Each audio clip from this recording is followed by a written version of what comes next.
We're moving into this story about AOC. Now, we remember when AOC first ran for Congress, one of the things that she promised she would not do is that she would not take money that was donated to her and donated to, obviously, the establishment Democrats, right? People who were not Justice Democrats or part of the squad. She would not donate to the DCCC. Well, ladies and gentlemen, those times have changed. I'm pretty sure we could have seen this coming anyway. And here we are. So let's go ahead and dive into that story, because the New York Times really did put AOC on blast here. And I'll show you her response.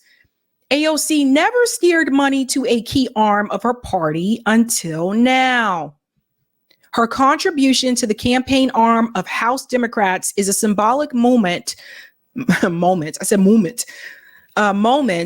watching too much British TV, man. I'm telling you, I'm watching too much British TV. Symbolic moment in the New York lawmakers' own evolution inside the Democratic Party. So let's dive in here. AOC has made her first ever contribution to the campaign arm of House Democrats, a $260,000 donation that is a milestone in the New York Democrats' long and complicated relationship with her own party's political establishment. Now, remember, isn't this what AOC said she would not do? That she would never donate money to the DCCC, that she wouldn't donate to these establishment Democrats? Here she is again, reneging on another promise that she made. In an interview, AOC said her decision to give to the campaign arm, the DCCC, was driven primarily by the dire threats of Republicans staying in power. She feared a Republican-controlled House would not certify a potential re-election of President Biden this fall. Not our problem. Not our fault. That's still no excuse.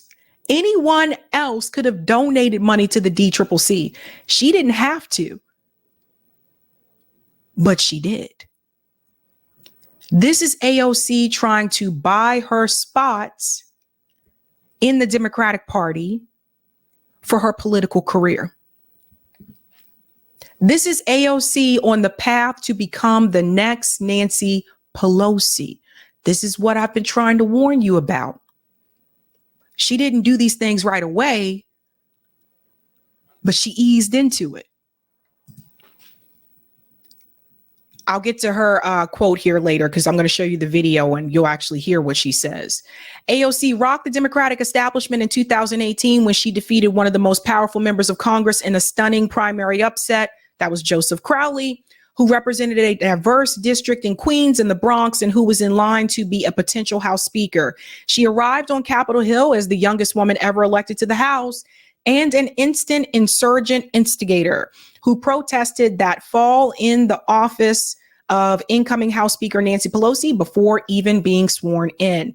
But AOC quickly began to work within the political system, building alliances and pressing for policies that have been included in legislation. Her transfer of funds was another step in the 34-year-old lawmaker's evolution inside the Democratic Party. So notice what it says there. She quickly began to work within the political system. And this is why I continue to say you're not going to be able to change the Democratic Party from within the Democratic Party.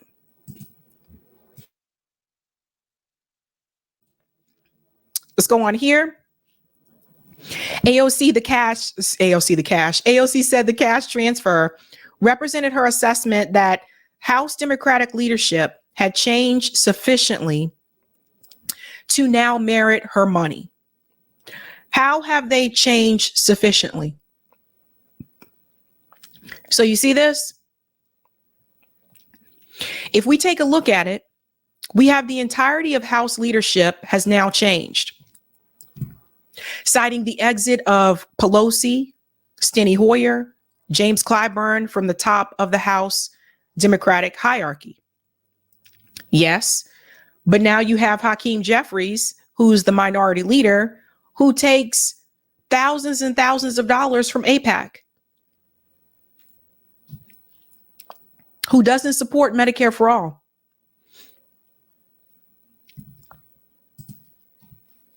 We've exerted a lot of our power through existing channels.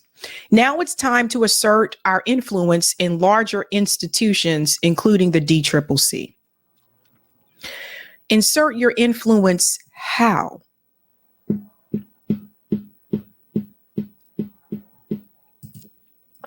Almost immediately after her election, AOC became the face of a small cohort of progressives known as the Squad that tried to pull the party to the left politically and on policy. She was a rising star on the left and vilified relentlessly on the right. Early reports that she was considering backing a primary challenge to another prominent New York Democrat, Representative Hakeem Jeffries, who is now the party's leader, created friction within her party, even if such a challenge never emerged. You hear that? In 2019, the DCCC established a blacklist of consultants and vendors who worked for AOC and other candidates who challenged incumbents. She and others loudly objected, and by 2021, the blacklist was dissolved. So, and then now you go and donate money to them. So you're donating money to them so that you are hoping that they don't try to blacklist you again, or you're donating money to them because you're trying to show the Democratic Party that you're willing to play ball and be just like them. Excuse me, my allergies, sorry. We spent a lot of time since first coming into office in 2019 working to change this institution, and we have successfully done so. Well, that's a lie. How did they change the institution when they voted against the railroad workers being able to go on strike? How'd they do that? How did she change the institution when she voted present for the Iron Dome? And that was after Nancy Pelosi whispered in her ear. How'd she change? How did she change the institution when she's telling you right now to continue to support Joe Biden in 2024, when Joe Biden doesn't approve of Medicare for All, said he would veto it if it crossed his desk? Joe Biden is aiding genocide in Israel right now. How did she change the institution? She didn't change the institution. She changed. And that's why she's still there.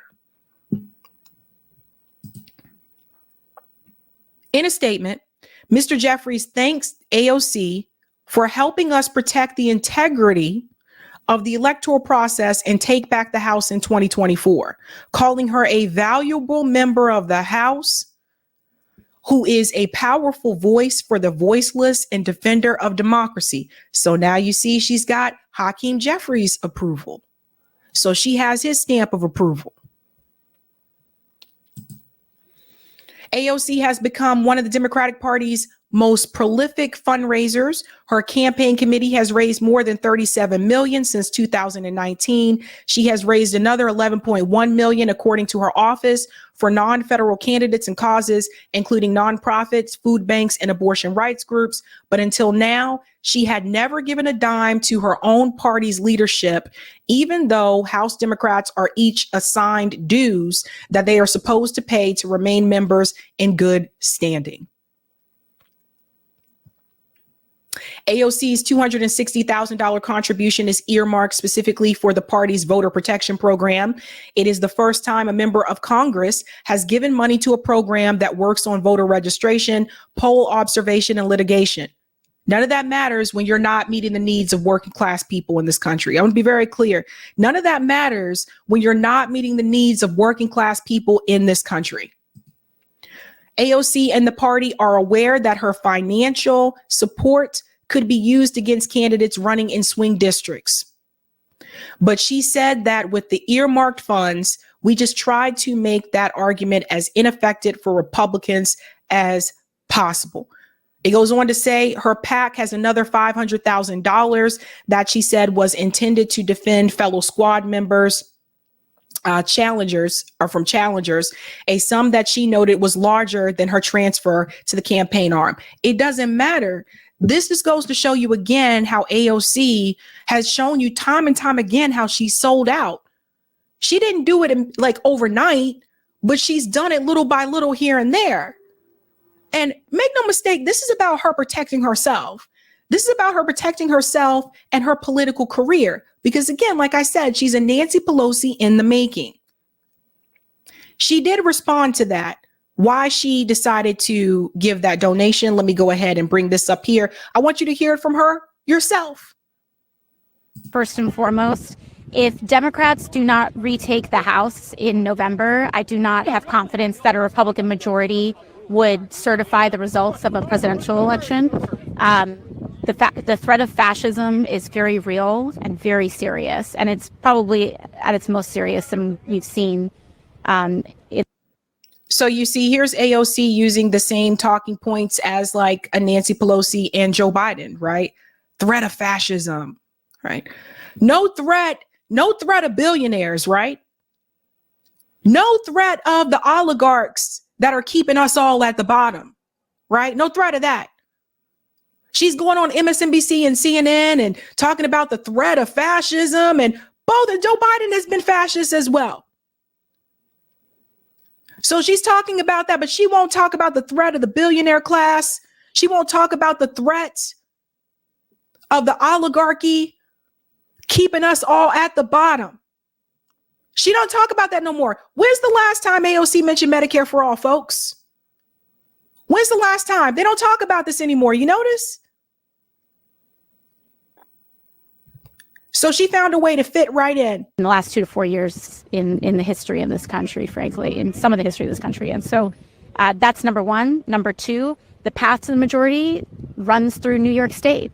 And this fight has come here to our home. The fight for abortion rights, the fight for democracy is right here in our backyard here in New York State. And I think it's really important that New Yorkers, whether it's from members of Congress to just us as everyday voters, take ownership over protecting the country and protecting our rights and freedoms. So that to me was a big piece of this, and doing our part to make sure that we can win back the House majority, hopefully win a trifecta, and try to pass major changes on healthcare, education, climate, and more.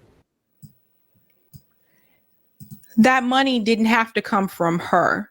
But we all know how politics works, ladies and gentlemen. When you donate money, that comes with certain perks, right?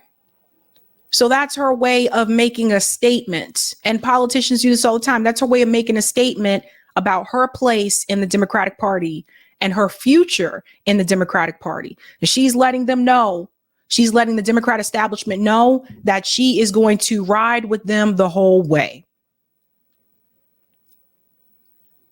So that's no excuse. I don't care anything that she said there in that interview. That does not matter. The money could have came from anyone else. The money came from her. So that was a way for AOC to protect her political career. And that's why she's more willing to sell out and not be accountable to you.